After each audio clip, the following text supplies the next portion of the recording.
৬ জুলাই ২০২৫। সেই রাতটা ছিল আতঙ্কের, ছিল অনিশ্চয়তার, ছিল জীবনের সবচেয়ে ভয়ঙ্কর এক স্মৃতি। রাত গভীর হতে না হতেই মসজিদের মাইক থেকে ভেসে আসছিল এক হৃদয় বিদারক ঘোষণা।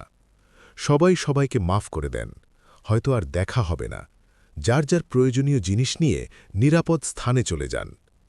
ইমাম সাহেবের কণ্ঠে তখন শুধু কথা ছিল না, ছিল ভয়, ছিল কান্না, ছিল যেন শেষ বিদায়ের আহ্বান।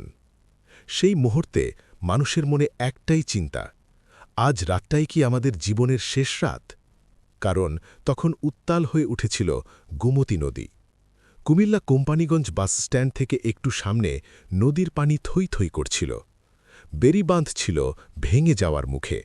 মনে হচ্ছিল আর কিছুক্ষণের মধ্যেই পানি ঢুকে পড়বে গ্রামে, ডুবে যাবে ঘরবাড়ি, হারিয়ে যাবে অসংখ্য মানুষের জীবন আর স্বপ্ন।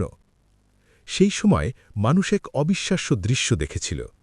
ভয়কে জয় করে সবাই এক হয়ে গিয়েছিল। কেউ বালুর বস্তা টানছে, কেউ মাটি ফেলছে, কেউ নিজের শরীরের শেষ শক্তিটুকু দিয়ে বাঁধ রক্ষার কাজে ঝাঁপিয়ে পড়েছে। এক পাশে ভিংলাবাড়ি গ্রাম, অন্য পাশে পইয়া পাথর গ্রাম, আর মাঝখানে দাঁড়িয়েছিল মৃত্যুর মতো ভয়ঙ্কর হয়ে ওঠা গোমতী নদী। সত্যি বলতে সেদিন যদি বাঁধ ভেঙে যেত, আজ হয়তো আমরা কেউ এই গল্প বলার জন্য বেঁচে থাকতাম না। হয়তো আমাদের লাশ মাটির নিচে পড়ে থাকত, সময় আর প্রকৃতির সাথে মিশে যেত আমাদের অস্তিত্ব। কিন্তু মহান আল্লাহ তাআলার রহমতে, মানুষের চেষ্টা, ঐক্য আর দোয়ার বরকতে সেই ভয়াল রাত থেকে আমরা বেঁচে গিয়েছিলাম।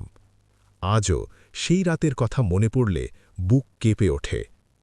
তাই আমাদের একটি অনুরোধ, যারা বর্তমানে দায়িত্বে আছেন, যারা দেশ পরিচালনা করছেন, কুমিল্লার মানুষের দীর্ঘদিনের কষ্ট, এই গোমতী নদীর দুর্বল বেড়িবাঁধগুলো দ্রুত সংস্কার করুন। কারণ এখনই যদি উদ্যোগ না নেওয়া হয়, ভবিষ্যতে আরও বড় বিপর্যয় নেমে আসতে পারে। আসুন আমরা সবাই সচেতন হই, এই বার্তাটি ছড়িয়ে দিই, শেয়ার করে মানুষের পাশে দাঁড়াই। কারণ ঐক্য আর সচেতনতাই পারে ভবিষ্যতের বিপদ থেকে আমাদের রক্ষা করতে।